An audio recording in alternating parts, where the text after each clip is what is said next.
Olá, sejam bem-vindos. Esse é o segundo episódio do nosso podcast Tá de Boa com a Diferença. Um podcast que acredita que incluir é de boa e excluir é que não dá mais.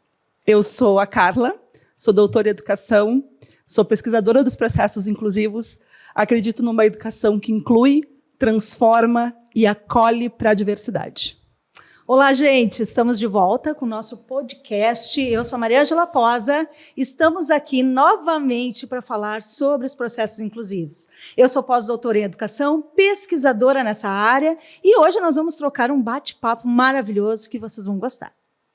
Como vocês sabem, a gente aqui fala de inclusão com afeto, com ciência, com responsabilidade e buscando transformação.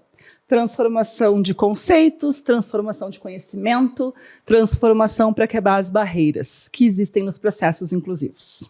E falando dessa formação, nós não poderíamos escolher espaço melhor para atuar. Então, nós temos um parceiro muito importante, que é a Verbo Educacional, que pensa sobre a formação dos professores juntamente com o equilíbrio da questão da sociedade, que é isso que nos importa. Hoje, então, nós temos a alegria de receber. E é uma alegria gigante, né? Enorme, porque ela é uma pessoa dos nossos afetos. Não é à toa que quando a gente faz um projeto, a gente sempre busca trazer pessoas que nos afetam e que a gente afeta também de alguma forma, né? Então, a nossa convidada hoje, ela tem uma trajetória, né, que a gente pode dizer que é marcada pela diversidade das experiências que ela vive na vida dela, né? E pela coragem que ela tem de se reinventar nos contextos educacionais. Então, ela já atuou numa escola particular, ela já atuou em escola pública, ela já atuou em escola especializada, para quem não conhece, né, a gente vai falar um pouquinho sobre isso também. Nesse percurso, ela construiu saberes e práticas diversos, né? E teve bastante desafios, né? E pensou outras possibilidades para aquilo que a gente chama de atendimento educacional especializado. Mas a sua caminhada vai além da sala de aula. Em uma escola especializada, desenvolveu um trabalho muito forte, muito potente, com as mães de estudantes com deficiência, fortalecendo laços, escuta, apoio mútuo. E a Luana fez algo importantíssimo na minha vida, que foi colocar-me no caminho dos processos inclusivos da inclusão. E ela sabe disso. Então, hoje, se eu sou pós-doutora em educação, dentro dos processos inclusivos, a Luana faz parte disso. E ela sabe. E eu gostaria de deixar isso muito registrado aqui. Então, a Luana é encantadora, né? Então, assim, é uma pessoa que vai trocar conosco, trazendo toda a realidade daquilo que nós queremos saber, e as famílias também necessitam se apoiar naquilo que a Luana traz como essência do trabalho inclusivo, dos processos inclusivos e muito além da educação especial, né, Carla? Com certeza. Luana já se emocionou. Vamos deixar a Luana respirar um pouquinho, né? Sim. Porque se ela é do nosso time aqui, chora por qualquer coisa, Sim. até com propaganda de margarina, o que eu acho bem bom, a gente se emocionar. Então, eu vou trazer aqui um recortezinho de uma escrita da Luana, que ela diz assim: diversos ajustes devem ser pensados para a organização de uma escola inclusiva, partindo da quebra de barreiras atitudinais, chegando nas adequações arquitetônicas, mudanças curriculares e metodológicas, flexibilização do espaço e do tempo, ambiente de aceitação recíproca, respeito e que o processo de aprendizagem seja com significado, não priorizando o que se aprende, mas sim de qual perspectiva o estudante aprende. Nossa, só aqui já arrasou. Esse novo desenho da escola implica na busca de alternativas que garantam o acesso à permanência de todas as crianças e adolescentes no seu interior. Assim, o que se deseja, na realidade, é a constituição de uma sociedade inclusiva, compromissada com as minorias, cujo grupo inclui todas as pessoas sem distinção. Então, seja muito bem-vinda ao De Boa com a Diferença, Luana Alano de Freitas. Luaninha, é muito bom te receber aqui. Mas agora nós queremos saber quem é a Luana. Bom, então, boa noite para vocês. Primeiro, eu queria agradecer, que alegria minha de estar aqui com vocês hoje. 2 pessoas maravilhosas, né, profissionais encantadoras e inspiradoras para mim.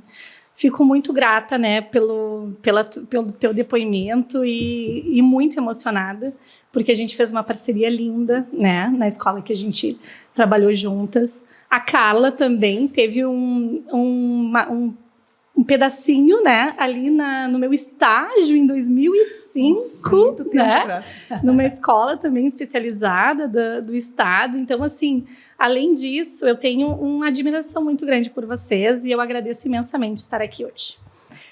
Quem sou eu? Primeiro de tudo, eu sou a Luana, que sou mãe, né, da Gabriele, da Manuela. Tenho meu esposo, que se chama Tiago. E a Gabriele tem um significado muito importante na minha trajetória escolar. Acho que vocês também não sabem dessa história. E eu vou contar aqui agora que a minha filha, Gabriele, tem 5 anos. E ela é em homenagem, o nome Gabriele, em homenagem a uma estudante que eu tive lá em 2006, na escola que eu trabalhei particular. Essa menina, que se chama Gabriele, ela foi uma menina que me inspirou muito, né? Depois da minha formação em educação especial, né, na universidade aqui da PUC, que não existe mais, né? Eu sou da graduação da educação especial para pessoas com deficiência. Sim. Que não existe mais, enfim. E eu saí quando eu estava fazendo a minha graduação, eu fui atrás, literalmente, de um estágio, primeiro. Antes de falar da Gabriele, eu vou ter que falar sobre isso. Eu fui atrás, literalmente, de um estágio para poder ter essa experiência com a educação especial, porque eu tinha intuitivamente isso, né, como desejo, né, de ser educadora especial, mas eu precisava ter a vivência disso. E eu, literalmente, bati lá na SMED, né, na Secretaria de Educação, na Secretaria Municipal de Educação. E em 2003, eu entrei como estagiária de integração, que se chamava na época, né? Não era nem de inclusão ainda. Nem de inclusão. E eu era a única estagiária para a escola inteira. Então, eu trabalhava 30 horas, eu era a única estagiária. E eu agradeço muito, porque eu fui parar, e eu acho que nada é por acaso nessa vida, eu fui parar numa escola que tem uma profissional que começou os processos de sala de recursos dentro da prefeitura, né? A Maureen Tesari, que eu tenho uma admiração imensa, né? Que ela me chama de minha bebê, e eu tenho ela como uma inspiração incrível. E ali eu comecei também a me constituir como profissional, né? Nesses processos inclusivos. E no estágio, eu fiz os 2 anos de estágio e saí com a certeza que era isso realmente que eu queria para minha vida. E a Maureen escreveu para essa escola particular, que eu vou chegar agora, escreveu uma carta de recomendação minha, né? Então, assim, isso foi um privilégio para mim, porque ela escreveu e mandou para a direção. E com essa carta eu fui contratada para ser professora de apoio nos processos inclusivos, né? Isso em 2006. E lá eu me deparei com a Gabriele, né? Mais outras, né? Outros estudantes, enfim. E a Gabriele foi uma menina que me motivou, me incentivou muito. Foi uma menina com um desafio grande, porque ela estava começando os processos inclusivos. E quando a gente foi conversar com a mãe falou que ela teria a possibilidade até de não continuar com a gestação, porque a Gabriele tinha um prognóstico de 2 anos de vida. E ela escolheu colocar o nome de Gabriele porque significava força de Deus. E que ela ia dar, né, esse nome para a Gabriele ter a força que Deus pudesse dar para que ela pudesse seguir o percurso dela feliz, né? E hoje ela tem 28 anos, a Gabriele. E quando ela fez 15 anos, eu fiz uma carta, e eu nem pensava em ser mãe. E eu escrevi uma carta para ela nos 15 anos, dizendo que se eu tivesse uma filha, se chamaria Gabriele, para ter toda a força que ela teve E toda essa capacidade que ela mostrou para nós e nos ensinou também dentro da escola. Ela fez com que a escola também tivesse um olhar inclusivo. E pasmem vocês, eu fiquei grávida, né, em 2019, da minha Gabriele. Meu marido nem pôde escolher o nome, porque já tinha. O nome já tem. definido, Só aceita. já está escrito em carta. Exatamente. E vocês, pasmem, dia 15 de outubro era para nascer a Gabriele, tá? Se ela nascesse, né, era 15 de outubro. Ela decidiu nascer dia 14 de outubro, no dia do aniversário de quem? Da Gabriele. Da Gabriele. Então, nada é por acaso, né? Então, assim, eu trago essa história porque essa história me inspira e me motiva muito. Porque é isso, né?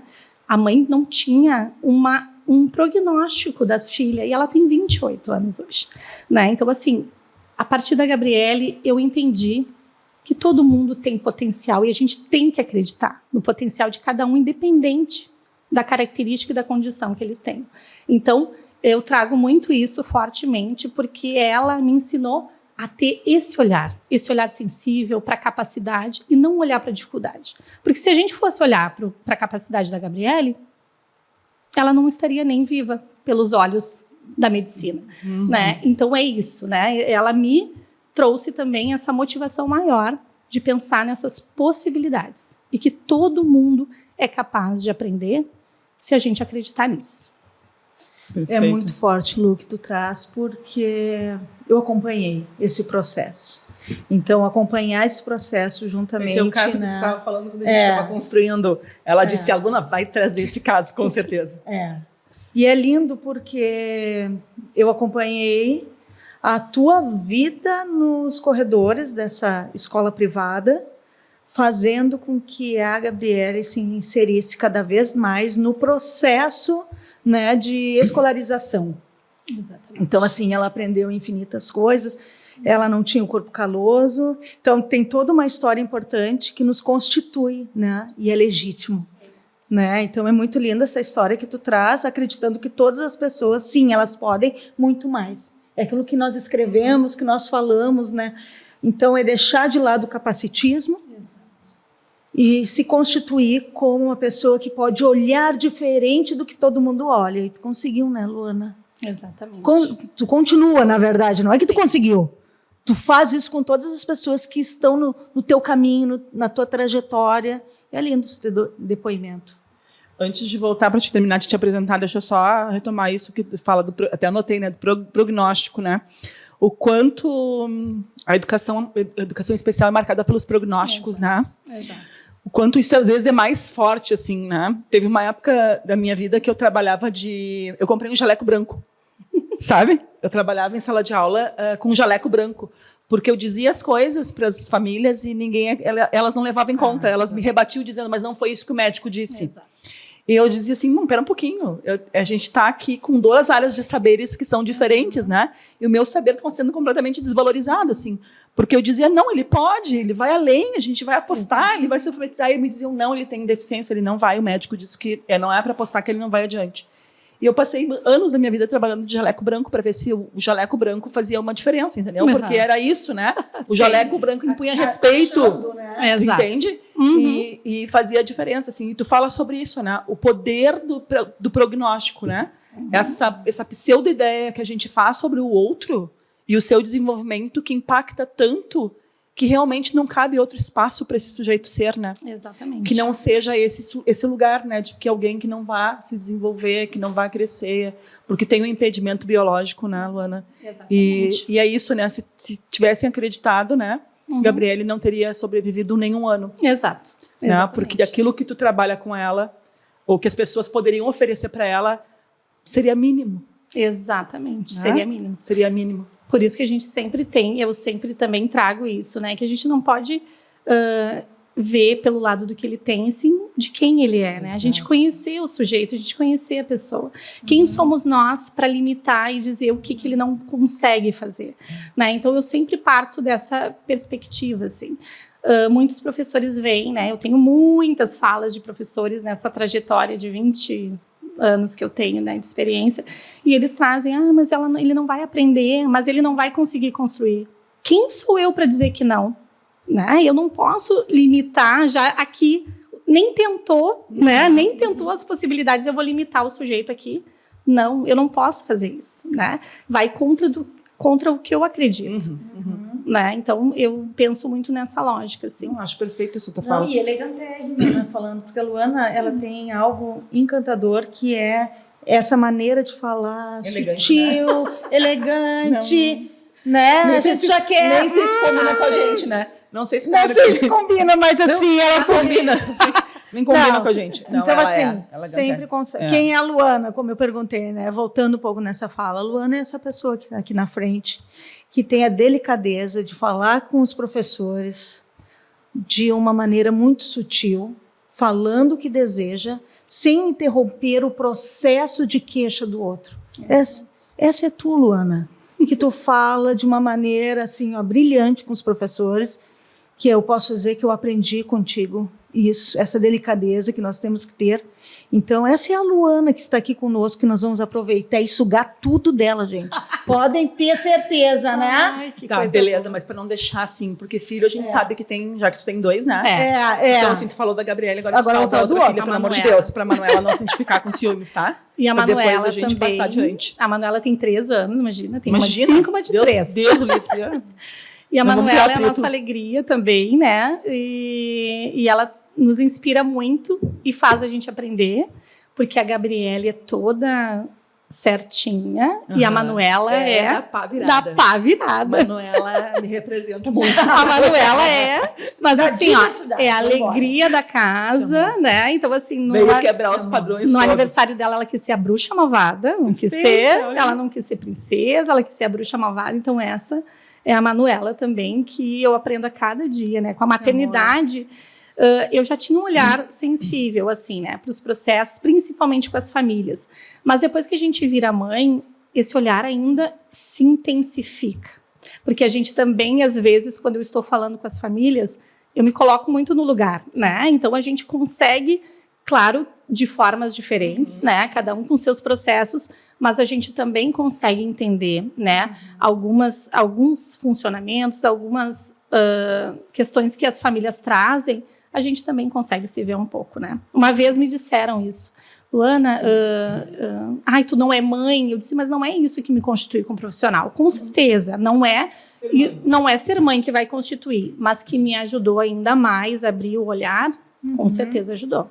Sim. Acho que, na realidade, o que te ajudou a abrir o olhar é ter o que a gente chama de empatia, né? Exato. Que não é a gente se colocar no lugar do outro, mas a gente tentar entender o processo pelo qual o outro vive, porque a gente não vai nunca conseguir se colocar efetivamente no lugar do outro. A história do outro, ela é do outro. Exato. A gente não vai viver ela, mas a gente pode tentar entender o que o outro está passando, né? Exato. E eu acho que isso favorece. Quando a gente tem essa postura, a gente tem um conceito para mim que é básico, assim, é tentar entender. Bom, se eu nessa situação não gostaria que fizessem para mim, então eu também não gostaria que fizessem para o outro. Né? Essa é a minha base pedagógica. Eu sempre digo para qualquer professor, olha, pensa assim, se fosse com o teu filho, o que tu gostaria que fizessem para ele? Exato. Se tu não gostaria que fizessem para o teu, então, tu sendo pai ou não sendo pai, não importa. Tu não vai fazer para o outro. Exatamente. Né? Essa é a ética básica da profissão, né? Muito bem. O que te faz escolher a educação especial? Entre tantas coisas que tu poderia fazer na educação. Por que a educação especial? Porque a educação especial, desde que eu sou pequena, desde que eu sou criança, minha família sabe, assim, que eu sempre dei aula para aprender. Então, eu era professora de mim mesma. Eu escrevia no meu armário de madeira, né? Fazia ali as minhas escritas, meus estudos, tinha os meus bichinhos de pelúcia que eram meus alunos. Mas o que me moveu, assim, foram algumas situações que foram acontecendo no percurso, assim, de pessoas com deficiência que tiveram, assim, que vieram ao encontro, assim, da minha vida. Eu tinha minha avó que ia numa instituição também, que era só de pessoas com deficiência, para levar alguns mantimentos. Ali também eram pessoas que eram abandonadas, enfim, e que lá eu enxerguei potência, naqueles que tinham questões motoras, né, graves, enfim, e lá também comecei a enxergar potência, né, que eles estavam ali, que tinham pessoas ali que tinham os seus desejos, só que eles não sabiam se manifestar da forma que a gente convencionalmente se manifesta. Isso também foi me trazendo para esse lugar, que eu queria era trabalhar com pessoas com deficiência, né, com vulnerabilidade, enfim. Então, com a minha amiga, que é minha comadre hoje, nós fomos, né, procurar assim alguns cursos, e dentro da PUC tinha pedagogia e educação especial. Eu disse, vamos lá, vamos fazer o vestibular, né? Sempre fui de escola pública, então era algo que também era mais, eu não sabia se isso era algo que eu conseguia, seria palpável entrar numa universidade, ainda mais uma universidade, né, paga, enfim, particular. E eu consegui passar no vestibular, e isso foi algo que me transformou também, né? Porque, de certa maneira, eu tinha um desejo, mas eu não achava que poderia ser realidade, né? E eu consegui com ProUni, né? Com bolsa, e me apaixonei. E, como eu disse antes, né? Eu fui atrás do estágio, né? Eu fui atrás, bati lá na SMED com o Chico, né? Era o coordenador na época, e consegui o estágio, e foi ali que abriu as portas, assim. Então, eu não me vejo fazendo outra coisa, né, no sentido de pensar nesses processos, né. Então, a minha trajetória foi no ensino comum, comecei o meu estágio numa escola de ensino comum da prefeitura. Depois que eu saí de lá, eu fiquei com esse sonho, desejo de entrar na prefeitura, e conquistei isso, né. Então, estou na prefeitura hoje. Depois entrei na escola particular, eu brinco, né, que eu trabalhava de 0 a 100 anos, porque lá eu era essa professora de apoio nos processos de inclusão, e eu trabalhava da educação infantil até o ensino médio, né? Então, claro, eu trouxe um recortezinho da Gabriele, mas eu tenho tantas histórias, se eu for escrever um livro só de uma das escolas, né, que me constituiu como profissional. Tenho um carinho muito grande pelas escolas particulares que eu passei, e sempre com as portas abertas, porque eu sei que isso é muito importante, e sempre olhando com esse viés, assim, dos processos inclusivos de fato, né? De fazer uma sensibilização, de tentar, de certa maneira, mesmo lá no início, intuitivamente, junto com a Mari, que era a orientadora lá, de pensar em processos de uma cultura inclusiva, que era isso, né, que a gente precisava fazer. Então, lá nessa escola que a gente começou a construir, assim, hora do conto, né, para trabalhar a diversidade, parava, então, de atendimentos para fazer isso com os estudantes, da educação infantil até o ensino médio, de trabalhar essas questões do respeito à diversidade, de fazer essas reuniões periódicas com os professores, de entender que o processo do atendimento educacional especializado não fica só na sala de recursos, né? A gente precisa trabalhar com essa cultura inclusiva, e porque todos precisam estar também, né, nesse processo. Quando falam, o professor tem que incluir, não, é todo o processo, toda a escola tem que incluir, né? Todos são educadores, né? Numa formação que eu fiz numa das escolas, quando dizem assim, mas eu não fui preparado para atender esse tipo de criança e adolescente, a gente ouve isso, mas só um pouquinho. Tu não é educador? Educador, ele tem que estar preparado para lidar com gente, para trabalhar com gente, com ser humano, independente da condição que ele tenha, né? Então, é esse olhar. O educador, eu digo, desde aquele que está lá na portaria, que ele é o primeiro que acolhe, o primeiro que inclui, né? Até aquele pessoal que está lá na ponta da direção. Então, assim, todos são responsáveis pelo processo educacional, né? Pela inclusão desse estudante. Né? Então, é todo esse processo que eu entendo como importante. Tu traz duas coisas importantes na tua fala, né? Primeiro que, eu reforçar, né? Educação especial, educação inclusiva não é uma política, não é uma metodologia, é uma filosofia de vida, tu sabe, né? Exatamente. Que é isso, hoje a gente vive isso no cotidiano, ou não dá para fazer isso só quando a gente entra dentro da sala de aula. Não. Né? Isso é para a nossa vida, é a forma como tu encara o outro que está contigo todo dia. É a forma como tu lida com o marido que põe a chave num lugar que tu não gosta, ou como ele torce para um time diferente do teu, como é que tu lida com isso, né? Exatamente. É como a gente lida no cotidiano com a diversidade, né? E tu traz isso muito bem na tua fala. E a outra situação é essa da cultura inclusiva, né? Pouco se fala sobre isso, da cultura inclusiva. E agora no Conselho Estadual de Educação, no qual eu faço parte atualmente, às vezes eu me pergunto o que eu estou fazendo lá, né? Me conhecendo como eu me conheço. A normativa 2 de 2005 tem uma parte dela em que fala sobre cultura inclusiva. Que esse é um dos aspectos principais para se desenvolver primeiro numa escola.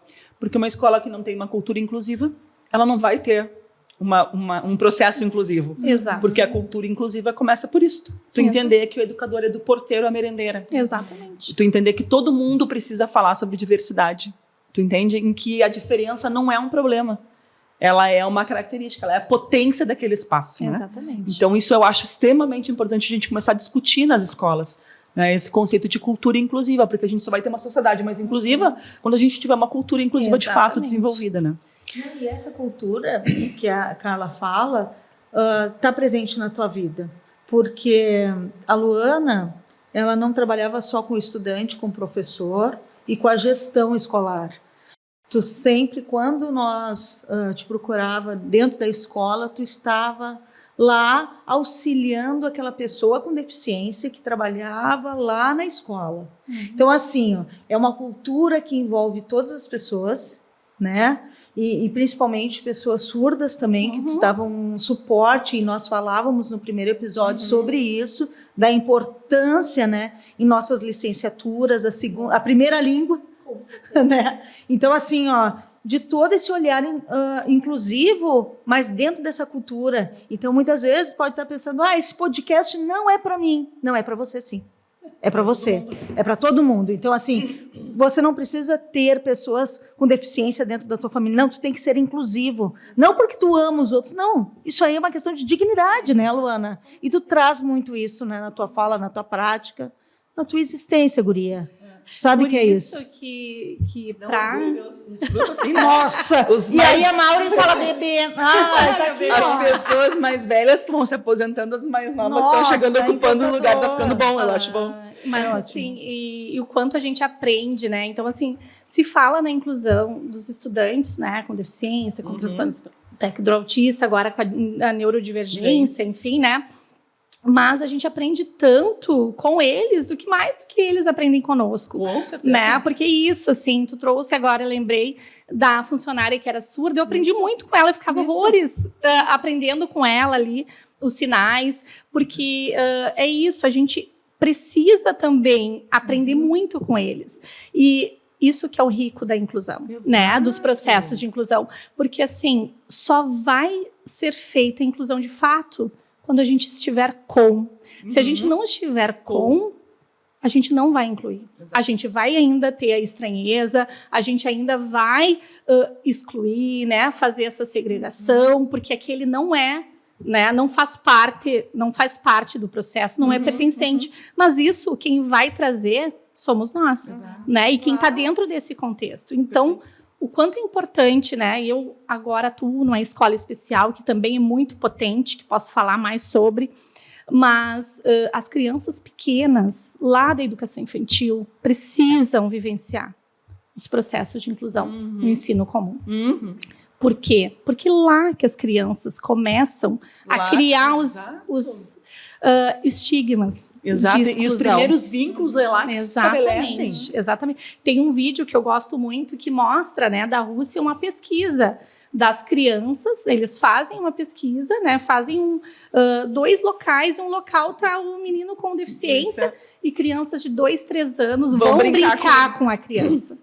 E as crianças mais com 5, 6, 7 já olham, já acham que é diferente e vão brincar no outro espaço. Então, por que só vai se naturalizar a inclusão quando eles estiverem juntos desde lá na base? Perfeito isso que tu está trazendo, porque acho que é o que a gente tem debatido muito, né? A inclusão, ela começa, a porta de entrada da inclusão é a educação infantil. Exato. Porque lá, a única preocupação dessa criança é brincar. Exatamente. Entende? Então, não importa quem é esse outro para brincar, ela quer brincar. Exatamente. Então, lá fortalece, né? Com certeza. E se a gente consegue fazer ali um bom processo inclusivo, isso vai se dar de uma forma muito mais fortalecida Com adiante, certeza, né? Com certeza. E como ainda é difícil essa compreensão, né? E vai ser muito natural isso, né? Eu vejo agora pela minha filha também, com 5 anos, que ela tem colegas com síndrome de Down, com autismo, mas ela não vê com esse viés. Ah, porque ele é esse, porque ele tá ali, porque ele isso, porque ele bate. Não, ela entende que cada um tem o seu funcionamento, né? Assim como ela tem cabelo crespo, ela tem cabelo liso, ela é negra, tem a pessoa que é branca, que tem... Então, assim, é isso. A diferença passa a ser... A Kátia falava isso no episódio passado.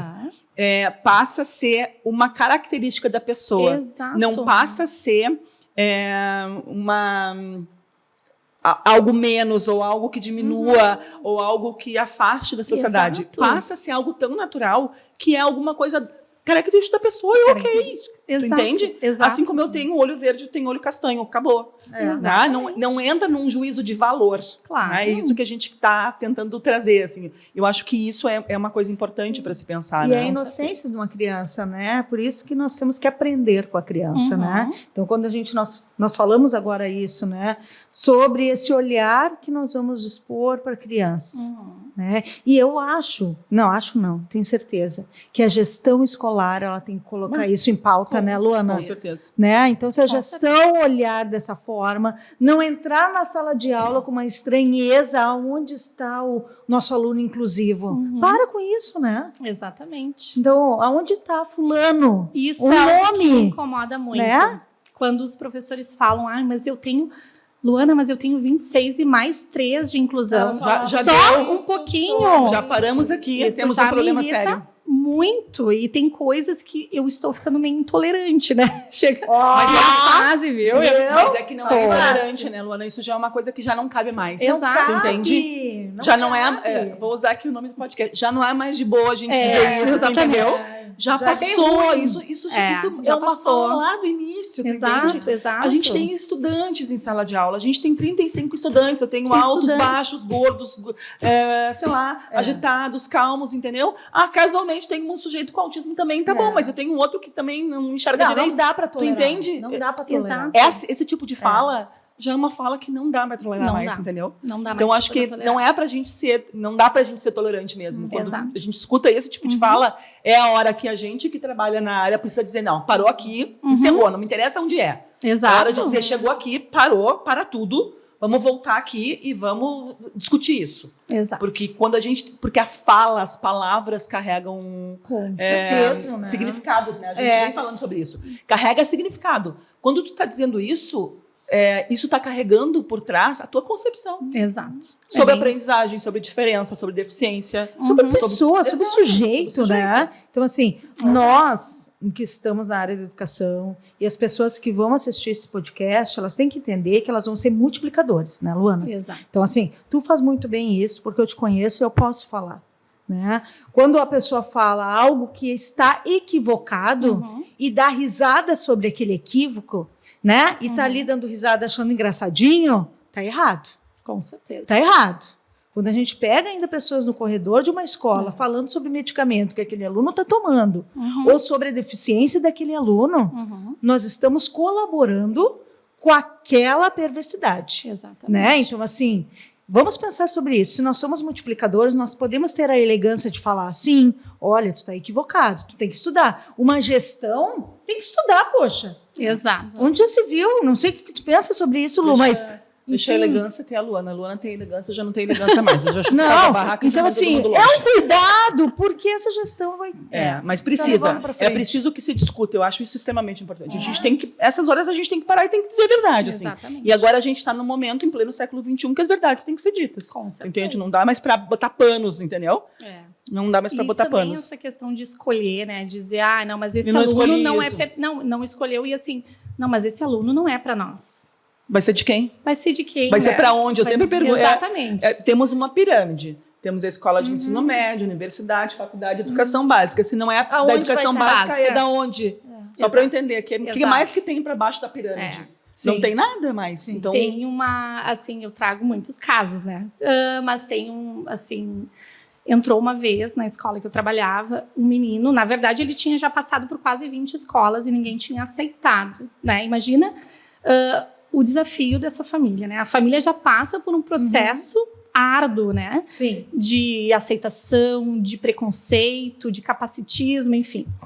E a família já tinha passado por quase 20 escolas particulares. E o menino tinha tetraplegia e só mexia os olhos. E eles queriam matricular o filho no 6º ano do ensino fundamental. E a diretora me chamou, né, enfim, na época, e disse: Luana, como é que a gente vai incluir esse menino? Será que a gente pode incluir? Eu disse: olha, pelo menos na minha concepção, a gente não pode escolher o estudante que a gente vai incluir, né? A gente tem que partir do pressuposto se tem vaga ou não no 6º ano. É isso. Nossa, essa tua fala agora é crucial. Então, assim, mas o que a gente vai fazer com ele? Também não sei, né? Vamos aprender no caminho. Isso. A família está disposta também, né, a contribuir com recursos, enfim, até de trazer elementos, e a gente vai construindo junto. E a gente tem que ser honesta, né? Trabalhar com a verdade. A minha amiga, uma colega minha da escola, até vai rir, né, nessa parte, porque ela fez até um meme de mim, né, que eu trabalho com a verdade. Eu sempre trabalho com a verdade. E isso é importante com a família, porque a gente também precisa a gente precisa estabelecer uma relação de confiança com essa família. Dizer, olha, a gente realmente também vai ser o primeiro caso para nós. A gente vai aprender Mas estamos aqui juntos, né? Isso. Estamos aqui, nós vamos acolher e a gente precisa da parceria de vocês para que esse processo seja leve, importante e que para ele seja significativo, que é esse o objetivo. É isso. Né? Então, sim, ele foi acolhido e foi muito importante esse processo, porque todos aprenderam juntos, né? O olhar de estranhamento dos outros colegas, né, num primeiro momento, virou algo que ele foi realmente incluído, pertencente da turma. Os colegas queriam levar ele na cadeira de rodas, né? A família entrou para falar com as outras famílias e dizer qual foi o processo, né? Que ele se afogou na piscina de casa com 2 anos. Então, assim, teve todo um processo que a família passou e que eles precisavam ser acolhidos também, né? Então é isso. E o menino foi muito acolhido. A gente foi aprendendo junto com ele. Ninguém tem uma receita, né? Eu trago, às vezes, numa das minhas formações, uma receita, mas uma receita dizendo que não tem receita. Porque é isso.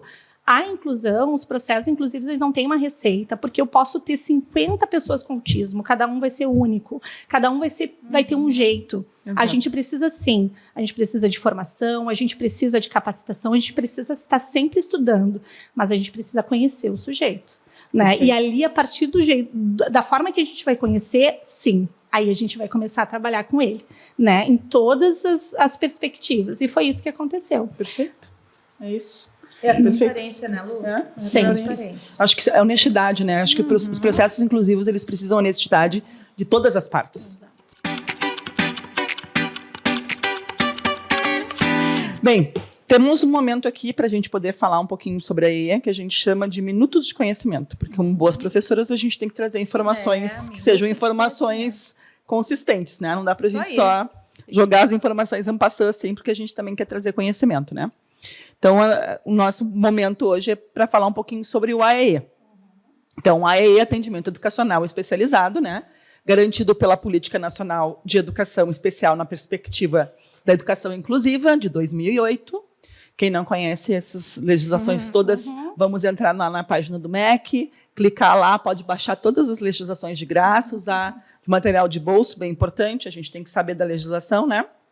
Então, a AEE está garantido na política de educação, está garantido pelo decreto 7.611, de 11 de novembro de 2011, né, que dispõe sobre educação especial, atendimento educacional especializado, dá outras providências.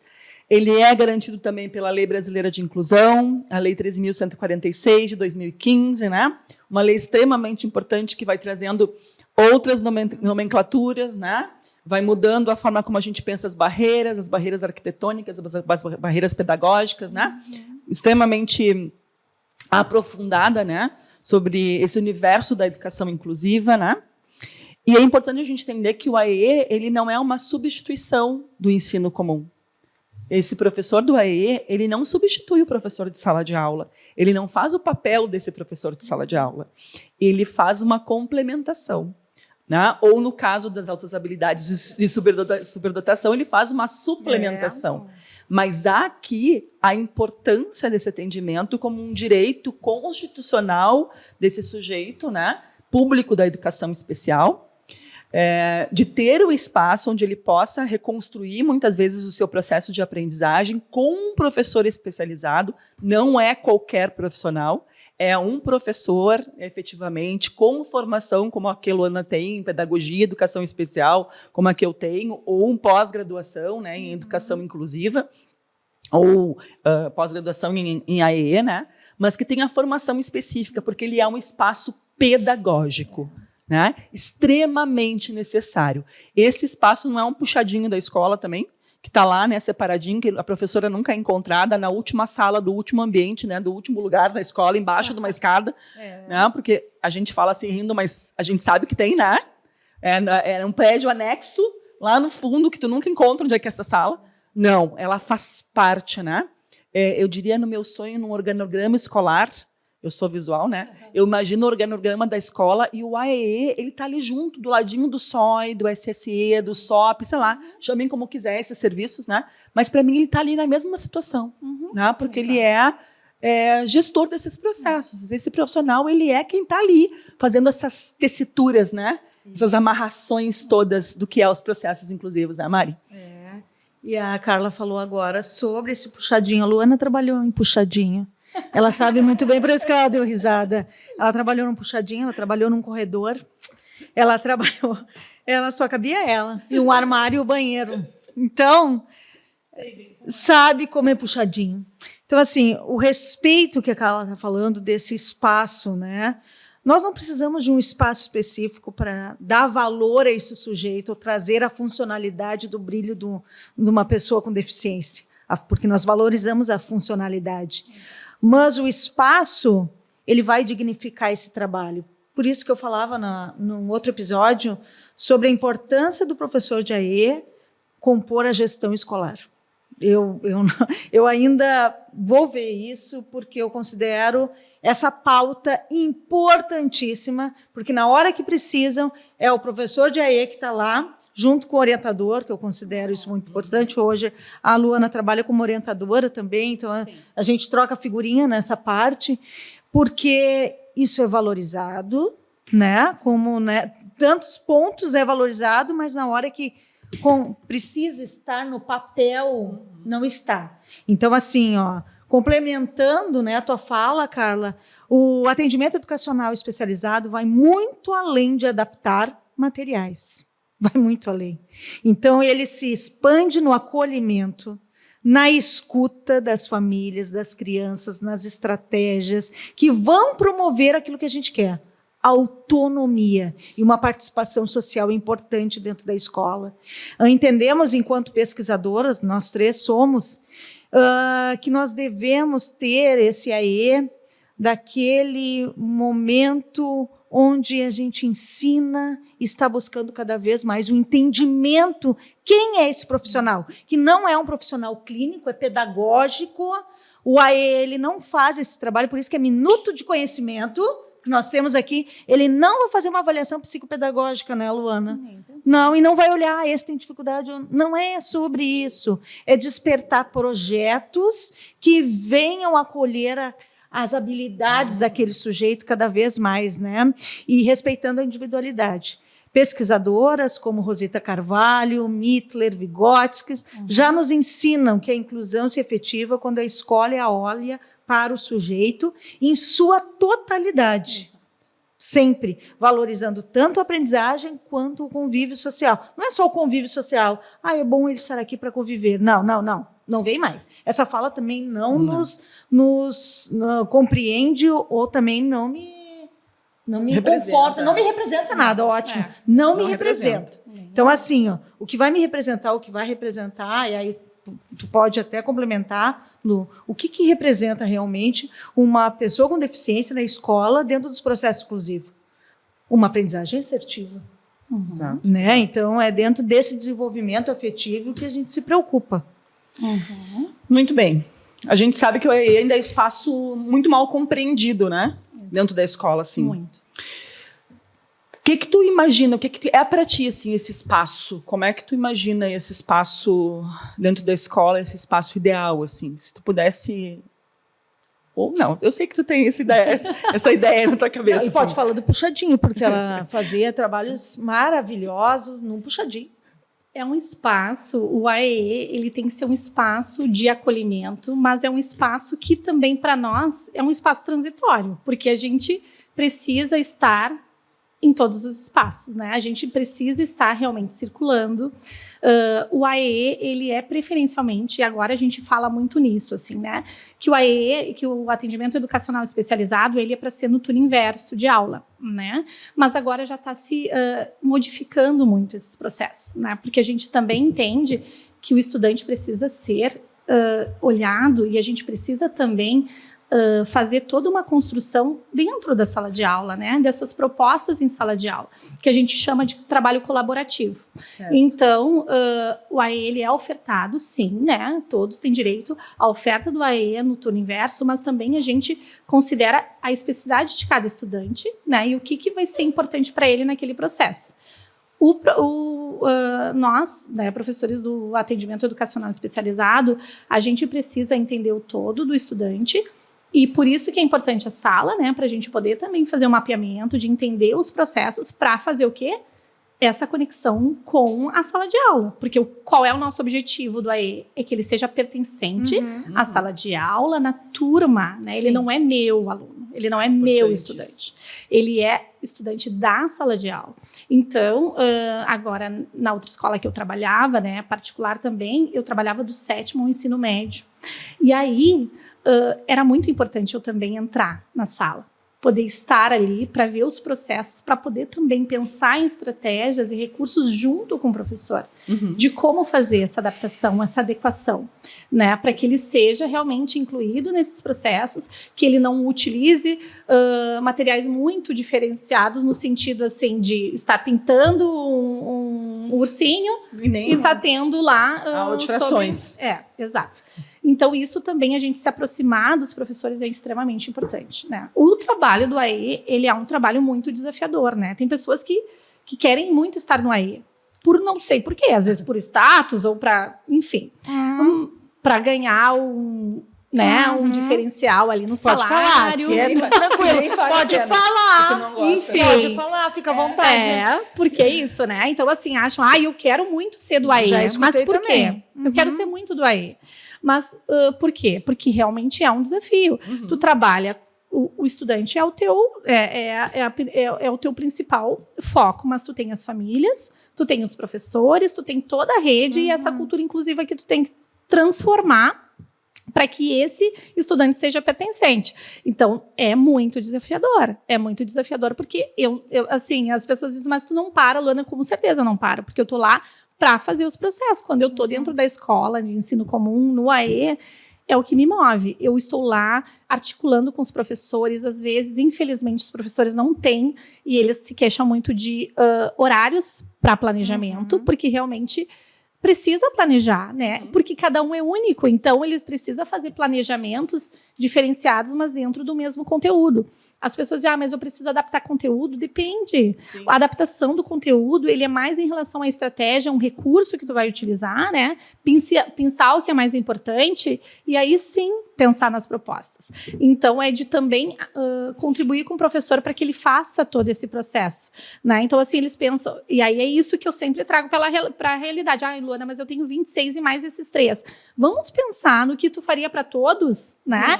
E vamos pensar em estratégias. Hoje em dia, para fazer com que esses jovens aprendam, tu precisa ser um polvo, né? Dentro da sala de aula, eu digo no geral. Sim. Porque a informação tá ali. Então, de certa maneira, a gente também traz lá, né, a DUA, que agora, né, Desenho Universal da Aprendizagem. O Desenho Universal da Aprendizagem, que foi lá constituído em 1970 por arquitetos, mas agora a gente fala nisso. Só que isso é urgente de acontecer, né? Desse Desenho Universal da Aprendizagem que a gente possa utilizar em sala de aula para todos, né? Da gente conseguir construir isso. Uma professora, por exemplo, de português disse, Luana, eu não sei, eu vou dar outro livro para ele, porque é do Machado de Assis, enfim. Por que outro livro? Porque ele não lê. Mas espera, vamos pensar em possibilidades. Hoje em dia a gente tem a tecnologia, um QR Code de um vídeo explicativo sobre o livro, um resumo desse livro bem visual, uma história em quadrinhos. Então, assim, audiobook. Exatamente. Então, eu construí com uma professora, a gente fez um livro, até a capa era igual. E ele se sentiu pertencente. Sim. Ele não era alfabetizado, ok, mas ele também se apropriou do livro. É isso, né? Sobre isso que a gente fala. É que tu traz o conceito, né? Adaptar não é menos, né? Exato. A tendência sempre, como isso é forte, né? A teoria da subjetividade que eu estudo, eu sempre trago para isso, não adianta, né? Ela traz isso, né? Essa subjetividade social de que a deficiência é menos. Exato. Então, a gente vai estar sempre puxando para baixo, né? Não, tem que mudar, tem que trazer uma coisa menor. Não. Tem que trazer coisas diferentes. Exato. Os professores, às vezes, eles têm a boa vontade, mas eles acham que tem que ser diferente. Né? Então, ou infantil. Não tem. Se o estudante está dentro da sala de aula, ele está olhando, né? O livro, todo mundo está se apropriando do livro do Machado de Assis, por que ele vai fazer de um outro autor infantil? Exato. Não tem sentido. Então, é a gente conseguir, tudo é adaptável. Eu sempre digo, tudo é adaptável, né? É que nem teve uma situação de um outro aluno que o professor estava dando lá no ensino médio, ele estava dando para os alunos um texto sobre bullying. Sobre burnout, desculpa. E o aluno estava fazendo um outro texto sobre esportes, que era o que ele gostava. Tudo bem, o professor teve boa intenção de trazer os esportes, só que todos estavam trabalhando sobre síndrome de burnout. E por que ele estava trabalhando esportes? Ok, aí o que eu fiz? Falei com o professor, o que é mesmo? Ah, não, mas ele está aqui com o do esporte. Eu já fiz um especial para ele. Eu disse, mas quem sabe a gente também mostra para ele o que é síndrome de burnout. Resumindo, então a gente construiu, ele foi lá, a gente visualizou um vídeo, ele conseguiu entender assim, os processos e ele construiu um vídeo sobre a síndrome de burnout. O que ele entendeu sobre a síndrome de burnout? Esse foi o texto dele. Né? Então, assim, aí o professor teve dificuldade de entender que isso era mais importante do que aquela atividade que ele tinha feito. E aí eu disse para o professor, não precisa pensar em coisas muito mirabolantes e diferentes. Às vezes eles dificultam algo que pode ser até mais fácil. Você sabe que esse teu relato, Luana, me faz lembrar o seguinte, a gente fala muito da importância do professor descobrir o hiperfoco, né? Exato. A porta de entrada do sujeito. Tá bom, ótimo, importante. O cara descobriu. Tá, claro. É o esporte, a porta de entrada do sujeito é o esporte, tá bom. Então vai trabalhar só com o esporte. Tá, mas espera um pouquinho. A gente está falando que o esporte é a porta de entrada. Exato. Então, como é que eu vou trabalhar o burnout junto com o esporte, que é a porta de entrada dele, tu entendeu? Porque daí ele vai ter um engajamento. Exato. Não é só trabalhar com esporte para nada. Exato. Mas né? Às vezes é isso. Proporcionar outra coisa também. E ele trouxe, eu tenho certeza que ele fez melhor do que os outros colegas. Mas claro. Ele entendeu. Porque eu acho que essa conceito. É a lógica, tu entende? Quando a gente fala dessa... Porque isso também a escola precisa entender. Trabalhar com hiperfoco é extremamente importante. Em função das redes neuronais de aprendizagem. Essa é a rede neuronal de aprendizagem. Mas se a gente vai ficar trabalhando só nisso, essa rede neuronal nunca vai se ampliar. Então, tu precisa juntar nessa rede neuronal outras coisas para que os conhecimentos aconteçam. Porque senão a gente vai ficar sempre no mesmo. Né? Então, acho que essa é a ideia, né? De poder ampliando isso. Daí chega uma hora que tu não vai precisar mais falar desse foco de interesse. Tu vai estar falando de outras coisas. Né? Porque se ampliou, né? E por isso da importância da formação continuada que pense nisso, né? Eu bato nessa tecla, assim, né? As experiências que os professores podem trazer para complementar a experiência do outro. Por quê? Se temos muitos palestrantes na escola que se distanciam um pouco dessa abordagem, não vai colocar o interesse nos professores, mas se trouxer esse depoimento nessa fala, nessa constituição desse sujeito, ele vai ver algo acontece na prática que eu consigo fazer com o aprendizado, com o teu olhar do professor de AE, da gestão, enfim. Então, isso que é importante. Para isso, nós precisamos de tempo. Para isso, nós precisamos de diminuir as burocracias para dar aquele acolhimento para o professor. Então, isso que é importante, né? Porque excesso de fazer também vai distanciar esse professor nesse pensar. Nessa fala que tu trouxe, é uma formação continuada. Essa fala que tu parou, orientou o professor, deixou ele falar. Eu gostaria de fazer dessa forma. Não, quem sabe vai por outro lado, né, Luana? Porque isso é importante. Escutar, valorizar aquela fala do professor, né? Porque ainda ela está engatinhando muitas vezes pelo excesso de burocracia. Exato. E aí tu consegue transformar aquela fala no fazer pedagógico para aquele sujeito. Exato. Então vai fazer toda a diferença, porque aí tu valoriza o professor. Porque senão esse professor acha que está sempre errado. Exato, com E certeza. é triste isso, né? E aí tu falou, né? Eu fiquei pensando quando tu falou na questão da sala de recurso, porque nós temos professores da sala de recurso que são contratados para 20 horas. Se nós temos 50 alunos que necessitam do atendimento. Como é que vai? Na logística, no exato, não dá. Não A conta dá. não fecha. Essa conta não fecha. Com certeza. Então, assim, é mais de um professor de AE, é mais de um coordenador dos processos inclusivos, Com certeza. é alguém que participe desse processo para estar ali na sala, olhando para isso, né? Então, assim, tem coisas que precisam ser modificadas Exatamente. para te dar um conforto para esse professor que necessita, né? Com certeza, com certeza. Tu falou de uma coisa bem importante que acho que a Mari trouxe quando a gente estava organizando, né, o que a gente ia conversar contigo, que é a saída do professor do AE para dentro da sala. Tu falou do AE no turno inverso, que é o legal, é o ideal, né, porque por um motivo único, para garantir a permanência do estudante com o seu grupo, o seu turno de aula. Certeza, Né? com O que a gente tem por muitos lugares, é uma das coisas que eu bato muito quando ando por aí também. Não se retire o estudante do seu turno de aula.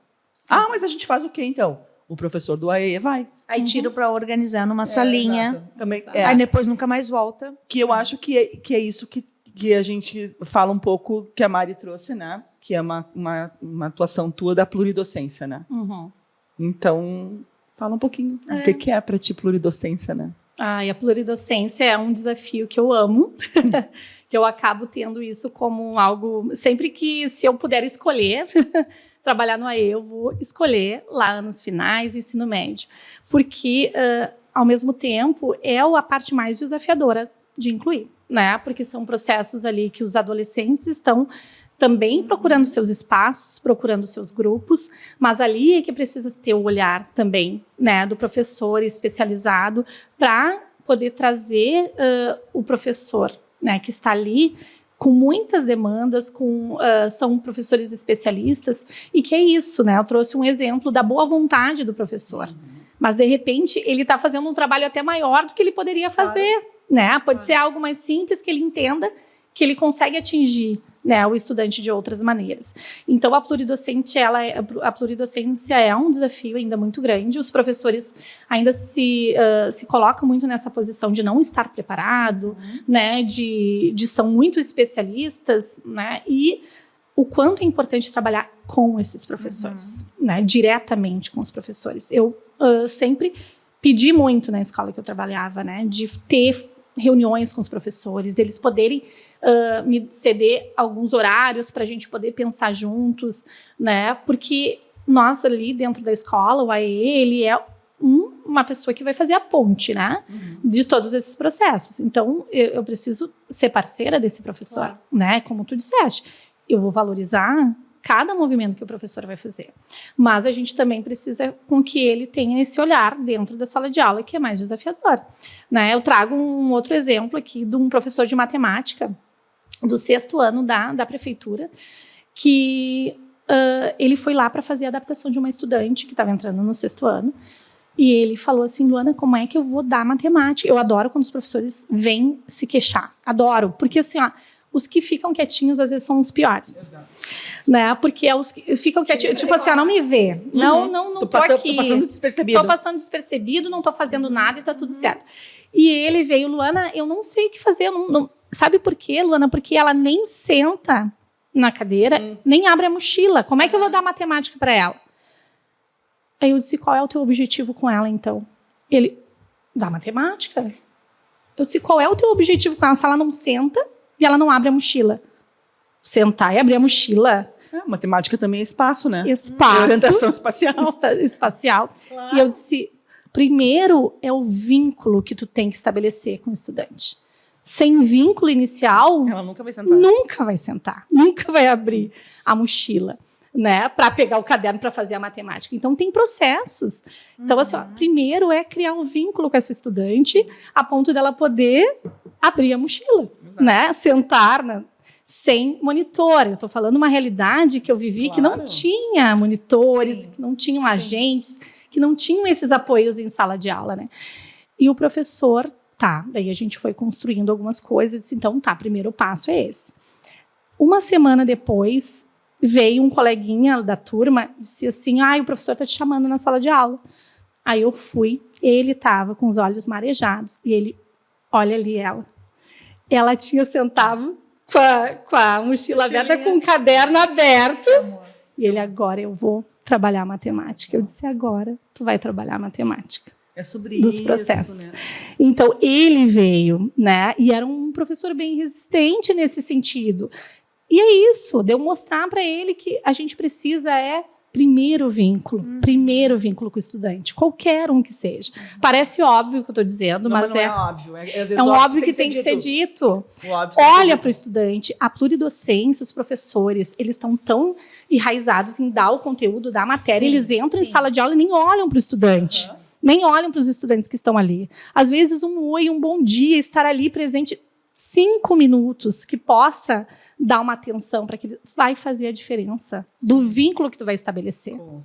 Então, esse é sobre isso, assim, né? De poder chegar nesse estudante. Porque o privilégio do professor, lá dos anos iniciais, educação infantil, ele está 4 horas com a turma inteira. Eles têm 50 minutos. Isso faz uma diferença tremenda. Né? E eu entendo perfeitamente, né? A gente sabe que não é fácil. Por isso que é tão importante esse vínculo. E aí começa a abrir esse olhar. E o professor virou também inspirador de outros professores. Coisa linda. E é isso. Tem um autor, já até faleceu, né? Foi meu orientador de mestrado, o Hugo Otto Bayer. Com certeza. Conhece? Da URGS.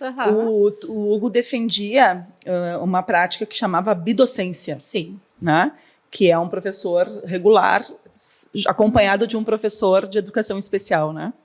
Em todas as séries, independente do que fosse, né? Onde tivesse um caso de inclusão que tivesse bidocência. E eu defendo isso também, né? Eu acho que para mim seria o ideal. A gente acabaria com qualquer outro monitor auxiliar, qualquer outro profissional, porque a gente teria isso que tu está falando, né? Exatamente. Exatamente isso. E eu acho que também seria um outro podcast, mas falar também desses monitores, né? Um outro podcast. Mas, assim, os monitores, eles são muito importantes nesse processo, né? De estar dentro da sala. Por quê? Porque eles também vão contribuir para que esse estudante seja pertencente. Só que é o que não está acontecendo. Exato. Eles ficam colados no estudante, né? Viram a bengala do estudante e acaba o estudante sendo ainda mais excluído. Né? E eu não estou generalizando, claro. Mas existe isso ainda. Então, é importante muito essa formação, mas de um profissional que tenha um olhar para a potência e que acredite nisso. É outra questão, assim, né? Tem muitos colegas do AE que eles não acreditam no estudante que está ali. Então, como é que o professor vai acreditar? Se tu, como professor de AE, diz, realmente ele não vai aprender, ele não... Como é que o outro vai acreditar? Não vai, né? Essa questão que tu falou agora da pluri, que é algo que incomoda, né? Parece que todas as disciplinas, elas caem para o vestibular. Exato. E para dar conta a um sucesso acadêmico, né? Nem sempre. Nem Com sempre. certeza. Então, nós não sabemos se aquele sujeito ele vai até o 9º ano, se ele vai para o ensino médio. Exato. Uma coisa de cada vez, não atropela. Exatamente. Né? E isso aí a gente angustia as famílias, porque as famílias também, muitas delas, elas querem essa perspectiva de sucesso que é o vestibular. Quantas propostas nós já fizemos? Leva ele numa PET, o que ele gosta mais de fazer. De trabalhar Vamos com lá, funcionalidade, entendeu? né? Exato. Então, assim, e isso tu traz agora, né? De poder permitir que o professor ele possa olhar para esse sujeito, não dentro de uma perspectiva de vestibulares, né, acadêmico. Se quiser, ótimo, porque nós conhecemos vários que estão mais de 250 em universidades próximas que a gente estuda sobre isso. Mas não é isso, é deixar o sujeito feliz naquilo que ele gosta de fazer e no que ele tem familiaridade e potência, né? É isso. Uma vez um professor disse, né, levantou a mão numa reunião assim do ensino médio e disse, mas como é que eu vou ter que facilitar para ele numa prova? Eu disse, e aí eu perguntei para ele, mas qual é o teu objetivo? É eliminar ele? Né? É ser eliminatório ou entender o que ele conseguiu construir de conhecimento? Aí a gente entra em avaliações, né, Lu? Aí entra em avaliações, que também tem que fazer a segunda parte desse podcast. Porque o Luana vai ter sistema que vir outra educacional é muito falho, né? É muito enrijecido. Na realidade, o sistema educacional ele tem uma perspectiva, que é a formação final, é o resultado final, que é o passar no vestibular. Exato. As criaturas já entram no ensino médio pensando no vestibular, elas não vivem no ensino médio. Meu marido, que é professor de ensino médio, diz muito isso, João, né? Eles não conseguem viver a alegria que é viver o ensino médio. Sim. Eles já entram pensando no vestibular. Exato. Como se essa fosse a única alternativa para a vida. Exato. Tu entendeu? E a gente tem outras tantas alternativas para a Mas e vida. as famílias que chegam no primeiro ano perguntando como é que é a nota do Enem? Isso! Tá bem, né? No primeiro ano do ensino fundamental já perguntam. Quando na já vi no realidade maternal. a gente precisa aprender a viver o hoje. Exato. Porque eu dou conta do hoje. É. O amanhã a gente não dá Não conta. sabe. Eu o não que sei vai se eu vou acontecer. estar viva amanhã. Exato. Entendeu? Então, hoje é importante. A gente tem que fortalecer esses sujeitos para viverem hoje muito bem. Com certeza. Seja eles uma pessoa com deficiência ou sem, não me interessa. A gente tem que oferecer recursos suficientes para ele dar conta do dia de hoje. Do dia de hoje. Dignidade. Não demos conta do nada do que a gente colocou aqui nada, pra dizer. nada, mas a gente vai fazer um bate-bola contigo agora do Pous. A gente tem Vamos um lá. quadro que chama Tá de Boa. Tá de Tá de boa. Aham. Tá. Deu certo no primeiro episódio, pode ser que dê certo Até tomar nesse. uma água. Se não der Vamos certo, lá. a gente corta aí Vamos daqui lá, a pouquinho. acabou minha água, já deu, já é. Então, assim, lá. é uma tentativa de um quiz rápido, assim, tá? Aham, tá. Então, Vamos ser que vê na rápido. tua mente boa ou ruim. Não, vai. Aham. Então, assim, completa a frase. O AEE é... Um espaço potente de acolhimento e de possibilidades de crescimento pedagógico. Um mito sobre inclusão que você gostaria de desconstruir. Um mito de inclusão que as pessoas não, que as pessoas são iguais, né? E pelo contrário, todas as pessoas são diferentes, e isso que tem que ser construído nessa perspectiva, né, do respeito à diversidade e não às igualdades, porque ninguém é igual. Muito bem. Se pudesse mudar uma coisa só, assim, na política de inclusão, o que é que tu mudaria, Luana? Hoje, assim, tu tem poder da caneta. Uma coisa que me inquieta muito, tem que ser rápido, né?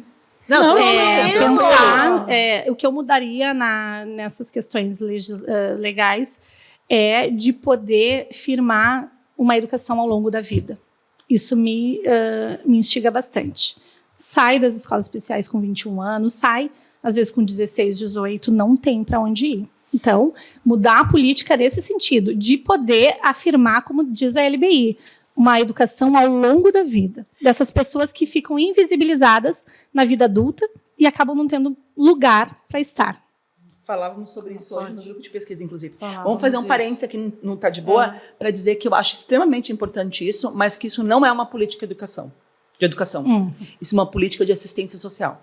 Também. Tu entende? Com E certeza. eu acho que isso tem que bater em outra porta. Também. Porque isso a vida inteira tem batido na porta da educação, e a educação tem sofrido em relação a isso. Porque chega lá aos 21 anos, o cara recebe certificação, vai embora para casa, a gente sofre porque mandou para casa e mandou sem ter para onde ir. Se formou no ensino médio, não foi para o vestibular, não foi para a profissão, e a gente diz, vai para onde? É política de assistência social. Assistência social, Secretaria de Assistência Social tem que pensar sobre isso. Certeza, o que se faz com as pessoas adultas neste país que envelhecem, crescem e precisam ter um olhar para isso, sim. Que vai para além da educação, porque enquanto a educação ficar só se preocupando com isso, nunca vai bater a demanda em outra porta, tu entende? Exatamente. A tua preocupação é a minha preocupação durante anos também, a preocupação da Mari. Hoje no grupo de pesquisa a gente falava sobre isso, né? A gente tratou sobre isso, porque isso sempre vem, né? É uma pauta recorrente, porque a gente vê o sofrimento da família, né?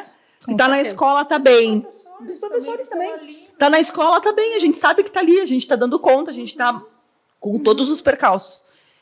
Sai da escola, vai para onde? Só Deus sabe para onde é que vai. E a gente sofre com isso, né? Mas a gente tem que continuar batendo em outras portas. Voltando para o Tá de Boa. Vamos lá. Qual a palavra define para você a relação entre a família e a escola? Parceria. Confiança. Ótimo. A palavra é boa. A família não é inimigo. Nem pensar. Trabalhar com, né, Lu? Pelo contrário, eu que trabalho com as contra. famílias na escola, elas são nossas, assim, parceiras, né? E a gente precisa criar estabelecer essa confiança entre família e escola, para que esse estudante também se seja cada vez mais pertencente a essa família, fique seguro em deixar, né? O seu filho, o seu neto, enfim, na nossa escola. Se a inclusão fosse um filme, que Olha, filme seria? gente do céu, que difícil. Ah, não, então podia ser fácil também, né? Um filme. Quer congelar a ideia e passar para a próxima? Congela. Congela Congela. a ideia e passa para a próxima. Se pudesse definir adaptação em uma só palavra, Lu, o que é adaptação? Flexibilizar. Boa. Ótimo. Para ser professor do AE, o que não pode faltar, além da formação legal? Essa é a base. O que não pode faltar para esse professor? Acolhimento. Adoro essa palavra. É boa. Muito. Acho que ela é a base para tudo. Para tudo. Agora uma boa aqui para ti. Na escola, para dar certo os processos, trabalha-se de forma individual ou colaborativa? Colaborativa, sem dúvida alguma. Uma palavra que a educação precisa aprender ainda, né? É. Trabalhar de forma colaborativa, né? Agora, esse eu gosto também. A gente vive a segregação, a exclusão, a integração ou a inclusão. Olha, a gente só vai viver a inclusão quando a gente não falar mais nela. Boa. Né? Então, Falava disso. eu penso muito nisso, né? Isso aí. Se quando a gente não falar mais nessa palavra, nesse conceito, a gente vai estar no caminho certo. Então, a gente ainda está no processo. A gente, em momentos, faz a integração, mas a gente precisa correr e a gente precisa firmar o quanto é importante a inclusão. Mas ainda não chegamos lá. Tu é muito gentil. Eu sempre digo que a gente ainda vive a segregação, Luana. Tu conhece a história da Nau dos Loucos? Do Foucault? Uhum, Eu com sempre certeza. digo que a gente só mudou Exclusão. a Nau dos Loucos. A gente só saiu do barco e passou para salas de aula que vão passando esse sujeito sem que ninguém olhe para ele. Eu ainda sinto que a gente vive na Nau dos Loucos, na segregação, assim, mascarada. Uhum. Mas a gente vive ela, assim. Espero que a gente consiga viver. Mas eu sou mais radical do que tu, tá? A gente Vai, consegue. Tem algum aluno que não é para a escola? Não existe isso. Qual é para ti ainda a grande barreira para os processos inclusivos? Atitudinal. É a maior barreira, ainda que a gente tem que enfrentar para que tenhamos o que a gente quer, que é a inclusão verdadeira e efetiva. Eu acho que essa é a maior barreira também, a mais Com difícil. certeza. A gente falava no primeiro episódio, Aham, né? que eu ainda não vejo outra. Qualquer outra a gente consegue. Mas essa impacta, por exemplo, nas barreiras pedagógicas, né? Exato. Então Que é é o mais olhar difícil. que vem de dentro, é o intrínseco, Uhum. né? É Exatamente. fazer- Pensou no filme? Ai, pois é, vamos voltar. À espera de um pensou. milagre. Não pensa. À espera de um milagre, ó. ótimo. Olha. À espera de um milagre. Espera de um Forte. milagre forte, Sempre tem uma coisa que Vem e pega, né? Nossa! Essa aí vai virar um meme. Vai virar um Que minuto. nem o meme da Kat que virou lá. Vai virar meme isso aí também. Nossa, muito forte isso aí. Chega Muito forte. de uma coisa assim na gente. Olha aqui, Luana, a palavra é tua, para as tuas considerações finais, para deixar uma mensagem. Eu ia aqui, ó, a noite toda, mas a galera aqui, né, A gente tem um hora, prazo, tem uma prazo, hora. tem tempo. Mas assim, Lu, a palavra está contigo, né, para deixar uma mensagem importante agora. Então, assim, a gente falou dos processos inclusivos, né? E os processos inclusivos são em todos os espaços, né? A gente precisa criar essa cultura inclusiva na sociedade, né? Trouxemos muito, assim, essas questões do ensino comum, mas a escola especial também é uma escola muito potente de espaço inclusivo também, né? E que a gente precisa conseguir valorizar cada vez mais a educação, né? Como um espaço pedagógico, inclusivo, que a gente possa ter esse acolhimento com as famílias, que a gente possa fazer essa construção de rede dentro da escola, para que a gente possa atender esse estudante numa perspectiva que ele tenha um projeto de vida, que ele possa sair no futuro com essa independência, autonomia, e que também possa ser olhado como um sujeito, como qualquer outro, dentro das suas individualidades, né? Então, o processo da inclusão, ele é muito amplo e a gente precisa olhar para isso como algo urgente, Sim. potente e que a gente precisa entender que cada um é único e que precisa ser valorizado em relação a isso. Perfeito, perfeito. Obrigada, Luana, assim, por dividir com a gente tua trajetória, por ter aceitado esse convite, para a gente também não ter te dado muita opção, né? A gente só disse que tu vinha bem nosso estilo, não te deixamos muita opção, né? Delas. Mas é tão bom a gente poder te ouvir, te escutar, né? Ver o teu olho brilhar quando tu fala sobre isso.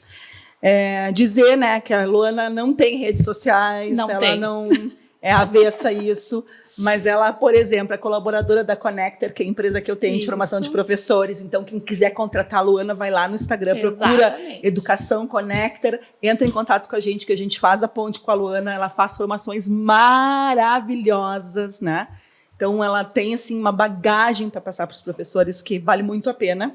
Ela pode não ter, mas a gente tem, né? A gente faz a ponte com ela. É isso aí. É isso aí. Ela vai ter uma no Instagram do De Boa também, que a gente faz a ponte com a Luana, né? É isso aí. Então, muito obrigada mesmo, assim, por tu estar aqui com a gente hoje, ter compartilhado. A gente sabe que tem muita coisa aí que tu podia falar ainda, que a gente tinha colocado aqui para falar contigo, mas a gente faz um segundo momento contigo.